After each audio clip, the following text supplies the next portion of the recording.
Assalamualaikum warahmatullahi wabarakatuh. Sahabat seiman yang dirahmati Allah Subhanahu wa Ta'ala, pada kesempatan kali ini kita akan menyelami perjalanan hidup salah satu sahabat Rasulullah Sallallahu Alaihi Wasallam yang sangat agung, seorang pejuang yang namanya terukir dalam sejarah Islam dengan tinta keberanian, keteguhan iman, dan keikhlasan yang luar biasa. Dialah Sa'ad bin Abi Waqqas radhiyallahu an, seorang sahabat mulia yang dikenal sebagai pemanah terbaik kaum muslimin, pemilik doa yang mustajab, serta panglima besar dalam penaklukan wilayah Persia. Sa'ad bin Abi Waqqas sering dijuluki sebagai singa yang menyembunyikan kukunya, karena keberaniannya yang dahsyat di medan perang berpadu dengan kepribadian yang tenang, rendah hati, dan tidak banyak bicara. Ia bukan hanya seorang prajurit biasa, melainkan sosok pilihan yang doanya dikabulkan oleh Allah, yang setiap anak panahnya menjadi sebab kemenangan kaum muslimin. Salah satu kontribusi terbesar Sa'ad bin Abi Waqqas dalam sejarah Islam adalah perannya sebagai panglima perang dalam pembebasan wilayah Persia. Dari negeri yang dahulu menjadi simbol kesombongan dan kekuatan adidaya itulah kelak lahir para ulama besar yang membawa cahaya Islam ke seluruh penjuru dunia. Di antara mereka adalah Hasan al-Basri, Ibnu Juraij, Imam Abu Hanifah, At-Tabari, Ibnu Katsir, hingga Imam Al-Ghazali. Semua itu merupakan buah dari pembebasan yang Allah takdirkan melalui tangan-tangan para sahabat Rasulullah Sallallahu Alaihi Wasallam. Dalam kisah ini, kita akan mengikuti perjalanan hidup Sa'ad bin Abi Waqqas sejak masa jahiliyah, awal keislamannya, ujian berat yang ia hadapi, hingga wafatnya sebagai seorang penghuni surga.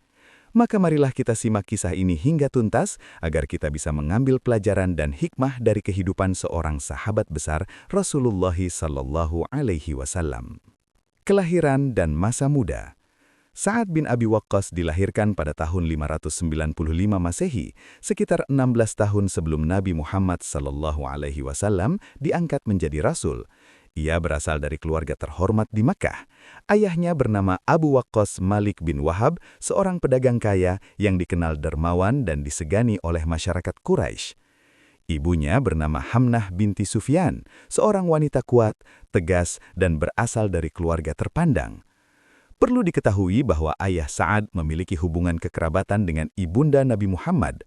Karena itulah Rasulullah Sallallahu Alaihi Wasallam pernah menyebut Sa'ad sebagai pamannya dari jalur ibu, sebuah kehormatan besar yang menunjukkan kedekatan nasab mereka. Sejak kecil, Sa'ad sudah menunjukkan bakat luar biasa dalam memanah. Anak panah yang dilepaskannya hampir tak pernah meleset dari sasaran. Bahkan, ia mampu membuat busur panahnya sendiri sejak usia muda, sebuah kemampuan yang sangat langka pada masa itu. Keahlian inilah yang kelak menjadikan Sa'ad sebagai pemanah andalan Rasulullah Sallallahu Alaihi Wasallam dalam menghadapi kaum musyrikin di berbagai peperangan. Dalam kesehariannya, Sa'ad dikenal sebagai pribadi yang pendiam, tenang, tidak banyak bicara, namun tegas dan mantap dalam mengambil keputusan. Meskipun tumbuh di tengah masyarakat yang tenggelam dalam penyembahan berhala, hati Sa'ad selalu merasa ada keganjilan. Ia tidak pernah benar-benar yakin dengan patung-patung yang disembah oleh kaum Quraisy. Dalam benaknya, ada pertanyaan besar tentang siapa sebenarnya Tuhan yang layak disembah. Mimpi yang menjadi petunjuk. Suatu malam, Sa'ad mengalami mimpi yang sangat membekas dalam hidupnya. Ia bermimpi berada di sebuah kegelapan yang sangat pekat, berlapis-lapis dan menyesakkan. Setiap kali ia membuka mata, kegelapan itu justru semakin bertambah. Ketakutan mulai menyelimuti hatinya. Namun tiba-tiba, di tengah kegelapan itu, muncul cahaya rembulan yang sangat terang. Sa'ad pun mengikuti cahaya tersebut. Setiap langkah yang ia ambil membuat jalannya semakin terang. Hingga akhirnya, ia melihat 3 orang telah lebih dahulu sampai di tempat cahaya itu. Mereka adalah Abu Bakar As-Siddiq, Ali bin Abi Thalib, dan Zaid bin Harithah. Sa'ad terus melangkah mendekat hingga ia melihat Nabi Muhammad Sallallahu Alaihi Wasallam berdiri di sana. Rasulullah menoleh kepadanya dan mengajaknya untuk memeluk Islam. Seketika itu Sa'ad terbangun dari tidurnya. Sejak saat itu, Sa'ad terus merenungkan makna mimpi tersebut. Hatinya berkata, inilah jawaban atas semua kegelisahan yang selama ini aku rasakan. Beberapa hari kemudian, Abu Bakar As-Siddiq datang menemuinya dan mengajaknya bertemu langsung dengan Rasulullah SAW. Tanpa ragu, Sa'ad menerima ajakan itu. Ketika bertemu Rasulullah dan mendengar langsung ajaran Islam, hatinya langsung dipenuhi keyakinan. Dengan penuh ketulusan, Sa'ad menyatakan keislamannya. Dalam beberapa riwayat disebutkan bahwa Sa'ad bin Abi Waqqas adalah orang keempat yang masuk Islam setelah Abu Bakar, Ali bin Abi Thalib, dan Zaid bin Harithah. Ujian berat dari seorang ibu.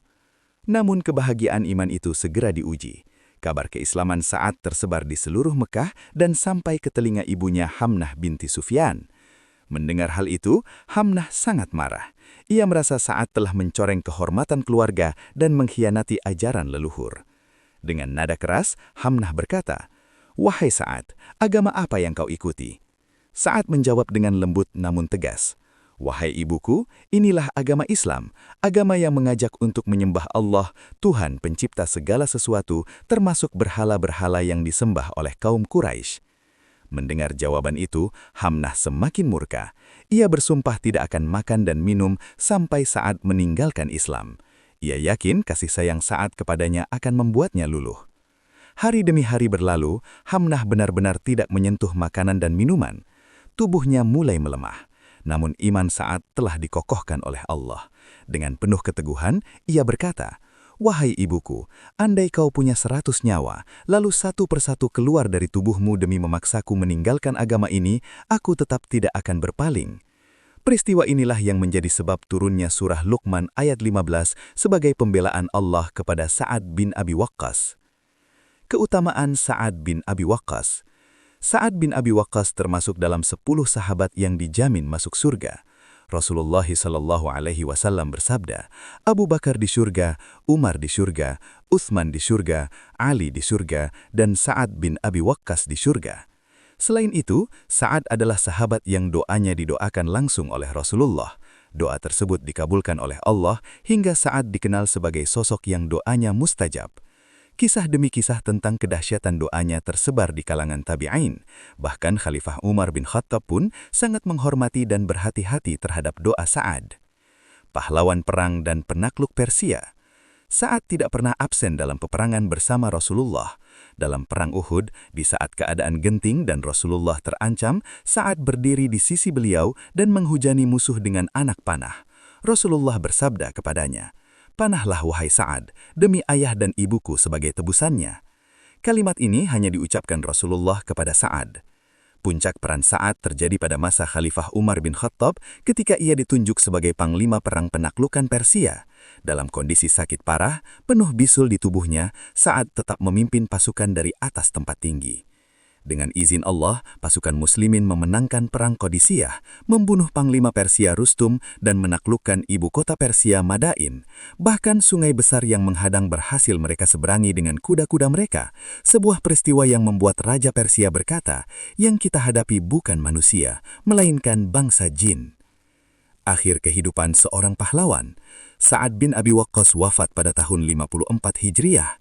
Di akhir hidupnya, ia mengalami kebutaan, namun ia menerimanya dengan penuh keridhaan. Menjelang wafat, ia berkata kepada putranya, "Jangan menangis, sesungguhnya aku adalah penghuni syurga."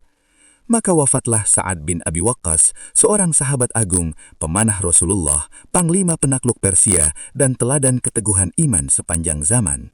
Wallahu a'lam. Wassalamualaikum warahmatullahi wabarakatuh.